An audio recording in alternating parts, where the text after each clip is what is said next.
हैं जो शख्सियात है वो साहबा की जमात है, और इस पर इजमा है, किसी का इख्तिलाफ नहीं। पूरी कायनात में अंबिया के बाद सबसे अफजल तरीन जो जातें हैं, जो शख्सियात है, वो साहबा की जमात है। अब सवाल यह पैदा होता है कि साहबी कहते किसको है? साहबी वाहिद को कहते, एक हो तो साहबी कहते, बहुत सारे लोग हो तो उसको साहबा कहते या असहाब कहते। बाज़ औक़ात असहाब रसूल भी कहते, असहाबुन नबी भी कहते। असहाब के मायने, साहबी के मायने होते साथी, लुग़वी मायने है साथी। सहाबी रसूल यानी रसूल के साथी, असहाब रसूल यानी रसूलुल्लाह के साथी, ये लफ्ज़ी तर्जमा है। अब सहाबी की तारीफ क्या है? मजमूई तौर पर हमारे उलमाए अहले सुन्नत ने सहाबी की जो तारीफ बयान की है वो ये है कि ईमान की हालत में अपनी माथे की आंखों से अल्लाह के नबी सल्लल्लाहु ताला अलैहि वसल्लम को देखा हो, दीदार किया हो, चाहे एक आन हो, एक घड़ी हो, एक झलक भी अगर हुजूर की ईमान की हालत में देख लिया, फासला चाहे कितने ही दूर का हो, ये नहीं कि हुजूर को करीब से देखा हो, पास बैठकर देखा हो, चाहे मजमे आम हो, भीड़ हो, हजारों लाखों की भीड़ हो, और रसूलुल्लाह को एक झलक देख लिया और हालत ईमान में देखा, फिर ईमान के साथ उसका खात्मा हो गया, उसे सहाबी कहते हैं। इमाम इब्न हजर फरमाते हैं कि सहाबी में वो भी दाखिल है कि जो नाबीना हो, अगरचे उसने आंखों से नहीं देखा, लेकिन रसूलुल्लाह की उस मजलिस में एक आन भी मौजूद हो जिसमें आका तशरीफ फरमा, तो वो भी सहाबी है। अब ये एक आन देखा, एक घड़ी देखा रसूलुल्लाह को, आखिरी सहाबी जिसने सरकार को देखा। मुहद्दिसीन के नजदीक हुजर इब्न अदी रदी अल्लाह ताला अन्हु वो आखिरी सहाबी है जिन्होंने रसूलुल्लाह पर ईमान लाया। बाद ने इस पर इख्तलाफ किया, लेकिन जमहूर का, मेजॉरिटी का इस बात पर इत्तेफाक है कि सबसे आखिर में ईमान लाने वाली जो ज़ात और शख्सियत है, उसके बाद हुजूर का फिर विसाल हो गया, इंतकाल हो गया, उसके बाद फिर हुजूर को किसी ने ज़ाहिरी तौर पर नहीं देखा। वो आखिरी शख्सियत जिन्होंने हुजूर को देखा और ईमान लाए, उनका नाम है हुजर इब्न अदी रदी अल्लाह ताला। हजरत हुजर इब्न अदी आखिरी सहाबी, बल्कि उलमा ने कहा कि उन्होंने देखा, देखने के साथ कुछ वक्त हुजूर की इक्तिदा में नमाजें भी पढ़ी। मगर एक ऐसे सहाबी का आप तस्वुर कर ले कि अगर बिल फर्द एक ऐसा सहाबी हो कि जिसने हुजूर को एक आन देखा, एक घड़ी देखा, एक सेकंड देखा, एक सेकंड कलमा पढ़ा, एक सेकंड देखा, घर चला गया, इंतकाल हो गया ईमान पर। मकाम और मर्तबा यह है कि अपने वक्त के गौसे आजम से अफजल, कुतुब से अफजल, अब्दाल से अफजल, औताद से अफजल, बल्कि अफजलियत का मेयार, फजीलत का मेयार यह है कि क़यामत तक जितने मुसलमान आएंगे, जितने हैं, जितने आएंगे, सबका ईमान एक तराजू के पल्ले में रख दो, और उस एक सहाबी का जिसने हुजूर को एक आन देखा, एक पल्ले में रख दो, उसका फजीलत में, मर्तबे में, मकाम में इतना बुलंद मकाम है कि तमाम अहले ईमान का ईमान एक तरफ और उस सहाबी का ईमान एक तरफ। ये फजीलत किसने दिलाई उस सहाबी को? ये दर्जा और मकाम उस सहाबी को किस बुनियाद पर मिला?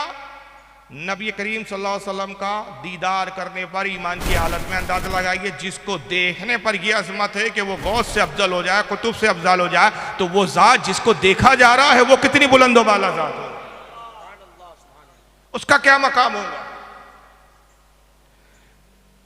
अगर एक शख्स ने ईमान लाया, रसूलुल्लाह को देखा, लेकिन नऊज़ुबिल्लाह माअज़ल्लाह मुर्तद हो गया, इस्लाम से फिर गया, खात्मा कुफ्र पर हो रहा है सहाबी में। बहुत से ऐसे लोग हैं कि जिन्होंने हुजूर को देखा लेकिन हालत कुफ्र में देखा, कुफ्र पर मर गए, जैसे अबू जहल, उतबा, शैबा, वलीद इब्न मुगीरा। इन्होंने रसूलुल्लाह को देखा, बारहा देखा, लेकिन ईमान नहीं लाए, सहाबी नहीं कहा जाए।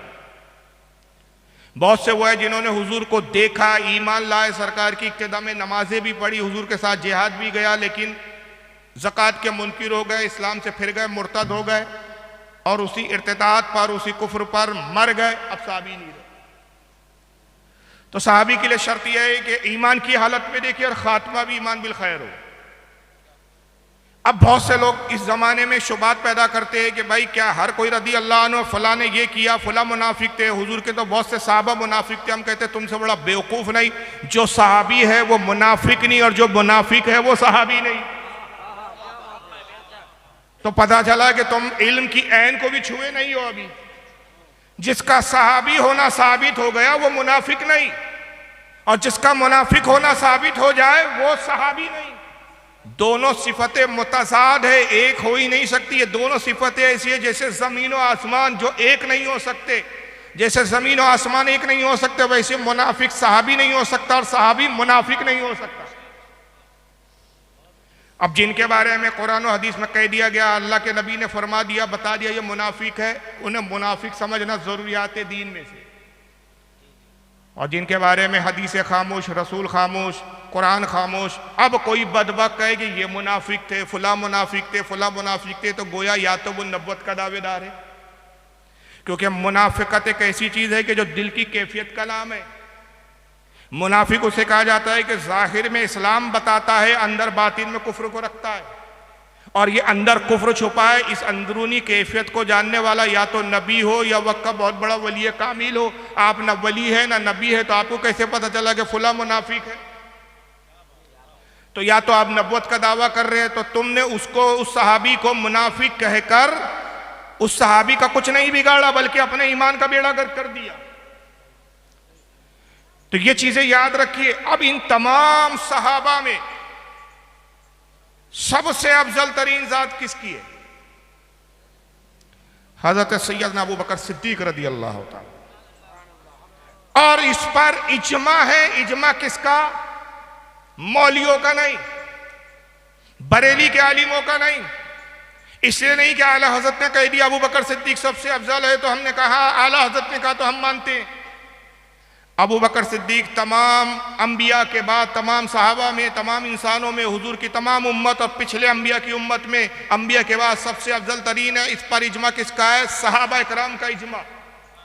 और इस इजमा पर मोहर किसकी है? रसूलुल्लाह सल्लल्लाहु तआला अलैहि वसल्लम की मोहर।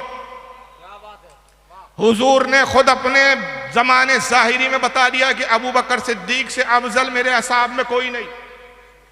वक्त की तंगदामा नहीं है, वरना मैं आपको वो हदीस के स्कैन भी दिखाता, वो किताबें भी दिखाता, उनके हवाले भी देता। हुजूर ने अबू बकर सिद्दीक की अफजलियत पे मोहर लगाते हुए मुख्तलिफ मकामात पर मुख्तलिफ हदीसें इरशाद फरमाई। एक मकाम पे फरमाया कि लोग, अबू बकर का मकाम ये है कि अगर एक पल्ले में अबू बकर का ईमान रख दिया जाए और क़यामत तक की मेरी तमाम उम्मत का ईमान दूसरे पल्ले में रख दिया जाए, तो अबू बकर का ईमान सब पर वजनी और भारी। दूसरे मकाम पे फरमाया कि लोग अबू बकर से सबकत ना करो। अंबिया के बाद न किसी पर सूरज तुलू हुआ न गुरूब हुआ सिवाय अबू बकर के, कि जो सब में अफजल तरीन है। मैं अबू बकर सिद्दीक की फजीलत में एक बात अर्ज करता चलूं। इसको बहुत सारे मुतअद्दिद उलमा ने लिखा है, एक दो नहीं सैकड़ों हवाले हैं कि हज़रत जिब्रील अलैहिस्सलाम सरकार की खिदमत में हाजिर होते, अर्ज करते या रसूलल्लाह, अल्लाह रब्बुल इज़्ज़त ने मुझे भेजा है और रब इरशाद फरमाता है कि मैं महबूब के पास जाऊं और हुजूर सल्लल्लाहु अलैहि वसल्लम अपने जिस सहाबी का तस्करा सुनना पसंद करें, मैं उस सहाबी का तस्करा करूं। तो अल्लाह के नबी बताइए कि मैं किस सहाबी का तस्करा करूं, आप किस सहाबी के बारे में सुनना चाहते हैं? सरकार ने फरमाया कि मेरे उमर के बारे में बताओ। जिब्रील, उमर की क्या फजीलत है? जिब्रील अलैहिस्सलाम अर्ज करते या रसूलल्लाह, उमर रदी अल्लाह ताला अन्हु की फजीलत का यह आलम है कि जितने वो जमीन में मशहूर नहीं है, उससे ज्यादा आसमानों में उनकी शोहरत है।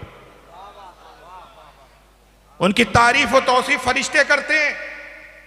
और ऐ अल्लाह के नबी सल्लल्लाहु ताला अलैहि वसल्लम, अगर मैं हजरत उमर की फजीलत बयान करना शुरू करूं और मुझे अगर नूह अलैहिस्सलाम की कौम में ठहरने के बराबर उम्र दे दी जाए, जो 950 साल का अरसा है, 950 साल दुनिया में मुझे अगर दे दिए जाए और आप तशरीफ फरमा हो और 950 साल तक मैं उमर की फजीलत बताता रहूं, तो 950 साल गुजर जाएंगे, लेकिन उमर की फजीलत का एक बाब, एक चैप्टर भी मुकम्मल नहीं हो पाएगा। एक बाब मुकम्मल नहीं हो पाएंगे। और ऐसे कई बाब है जो हजरत उमर की फजीलत में है। ये उमर की फजीलत है। आका ने इरशाद फरमाया कि ऐ जिब्रील, ये जब उमर की फजीलत तो बताओ, अबू बकर के बारे में तुम क्या कहते हो? अर्ज के अल्लाह के नबी, अबू बकर सिद्दीक का मकाम यह है कि जितनी फजीलत उमर की और जितनी नेकियां उमर की, अबू बकर की एक नेकी के बराबर। जिंदगी की तमाम नेकियां उमर की एक पल्ले में और अबू बकर सिद्दीक की एक नेकी एक पल्ले। मगर फिर बात यहां ये शुरू होती है कि इख्तलाफ इस पर होता है कि भाई चलो ठीक है, हमने मान लिया कि हजरत उमर से अफजल है अबू बकर सिद्दीक, मगर हमारा मसला तो हजरत अली का है। हम तो भाई हजरत अली को अफजल करार देते हैं। ताइए मौला कायनात खुद क्या कहते हैं, तो शरीफ पढ़े आप।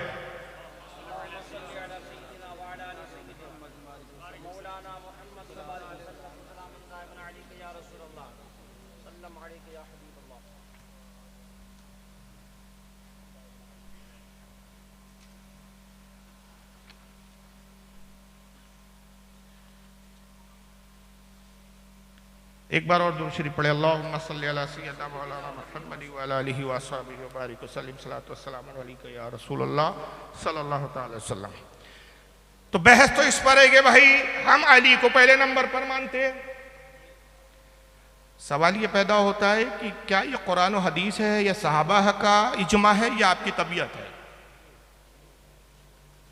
आपकी तबीयत है तो आपकी तबीयत दीन नहीं हो सकती। आपका कौल हुज्जत नहीं है, हुज्जत मौला अली का कौल होगा, हुज्जत सहाबा का इजमा होगा, हुज्जत हदीस रसूल होंगी।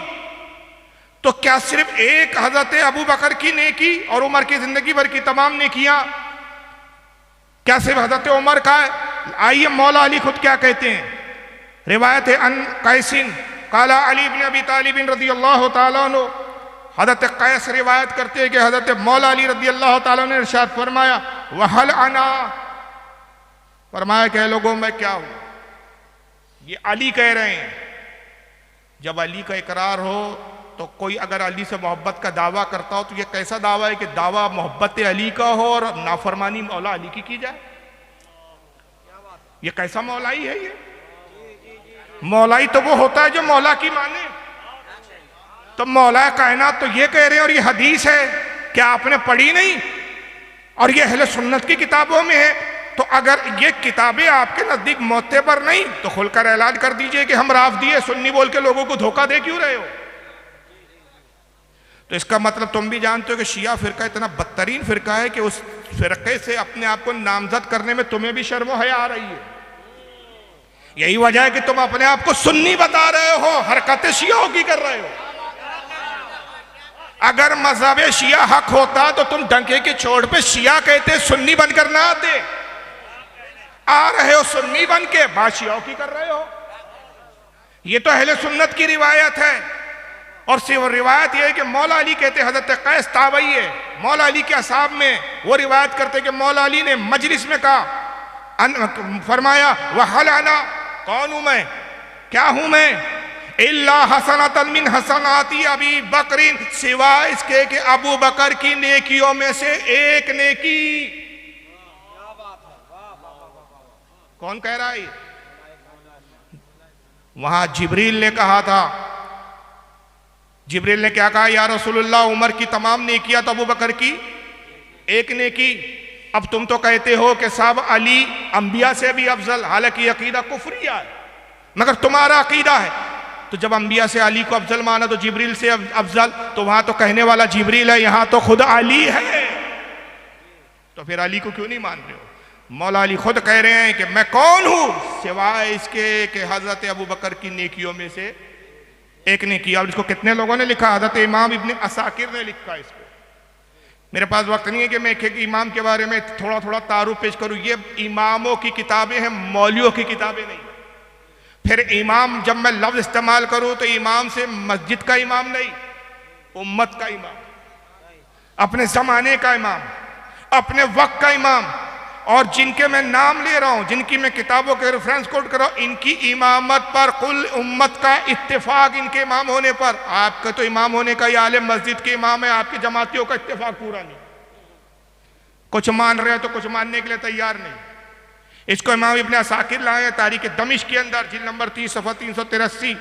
हज़रत इमाम उशारी लाए हैं इसको अपनी किताब फ़ज़ाइल अबी बकर सिद्दीक़, सफ़ा नंबर 51 हदीस नंबर 29। और इमाम हज़रत मोहम्मद बिन अली उशारी कहते हैं इस्नादहु सालिहुन व रिजालु सिक़ात, इस सनद के रावी साले हैं, नेक है, अच्छे रावी है, और इसकी सनद सिक़ा है, अच्छी सनद है। ये हदीस ज़ईफ़ और कमज़ोर नहीं है, झूठी नहीं है, हदीस भी सेहत के हिसाब से सही है। इसको हज़रत इमाम इब्ने हुस्सामुद्दीन अल-मुत्तकी अल-हिंदी लारे कंजुल उम्माल जिल्द 12 सफ़ा 498 हदीस नंबर 35636। यही बुनियाद है कि जब अली ने कहा मैं क्या हूँ, अबू बकर की एक ने की, उमर ने कहा कि मैं क्या हूँ, जिब्रील ने कहा कि उमर की हैसियत क्या है अबू बकर के मुकाबले में, उमर की एक तमाम ने किया, अबू बकर की एक ने की। तो हज़रत उमर ने क्या इज़हार किया, जब ये हदीस हज़रत उमर के कानों में पहुँची कि जिब्रील रसूलुल्लाह की खिदमत में आए और जिब्रील ने हुजूर से कहा कि या रसूलल्लाह अबू बकर की अजमत उमर के मुकाबले में बहुत ज़्यादा है, तो उमर क्या कहते, आइए उमर जैसा सहाबी अबू बकर की अफजलियत को मान रहा है, तुम कैसे सुन्नी हो कि जो उमर का भी इनकार कर रहे हो। हज़रत उमर क्या कहते हैं, लवदित्तो अभी शरतुन फी सदर अबा बकरीन, कहा लोगों मैं क्या हूँ, काश मैं उमर न होता, अबू बकर सिद्दीक के सीने का एक बाल होता।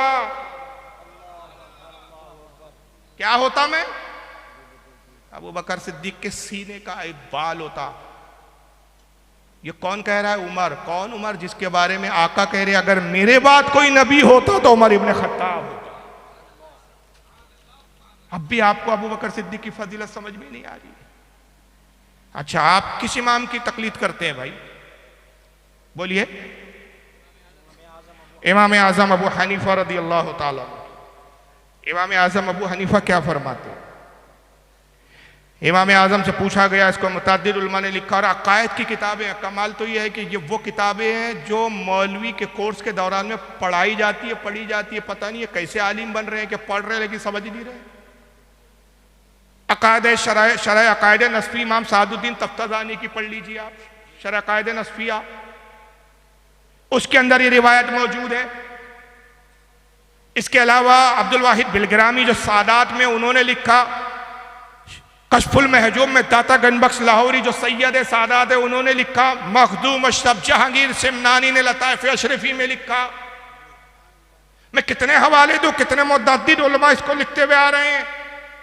इमाम आज़म अबू हनीफा से पूछा गया है कि इमाम आज़म बताइए अहले सुन्नत की अलामत क्या है, अहले सुन्नत होने की पहचान क्या है, उसकी निशानी क्या है, कैसे जाना जाए कि भाई ये अहले सुन्नत से है, क्या पहचान है, किस पहचान से पहचाना जाएगा कि अहले सुन्नत से है। तो हज़रत इमाम आज़म ने क्या फरमाया, कहा सुनो अहले सुन्नत की पहचान ये है कि तू अबू बकर और उमर को तमाम साहबा में सबसे अफजल जान, और उस्मान गनी और मौला अली से मोहब्बत रख। ये अहले सुन्नत की पहचान है, और जब कोई इसके बरखिलाफ करता है तो वह अहले सुन्नत की पहचान को खो देता है। ये जनाब अबू बकर सिद्दीक की अफजलियत का मामला है। हज़रत अब्दुल वाहिद बिलग्रामी रहमतुल्लाह अलैह जो ज़ैदी सादात में पहले सैयद है जिन्होंने हिंदुस्तान में तशरीफ़ लाया, और इन्हीं से ज़ैदी सादात निकले, और यही वो ज़ैदी सादात की शाख है जो माहरा आई जहाँ आला हज़रत फाजिल बरेलवी जैसा वक्त का मुजद्दिद जाके मुरीद हुआ।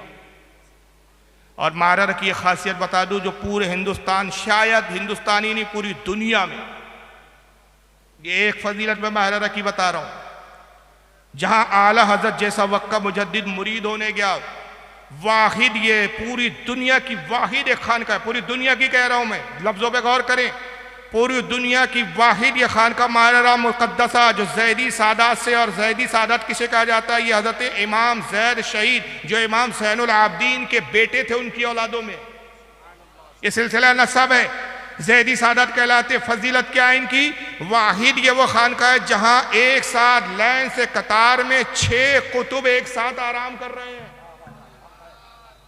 दुनिया के कोई खानका नहीं मिलेगी जहाँ 6 कुतुब एक साथ लेटे हुए, ये वाहिद माहरा की खानका है।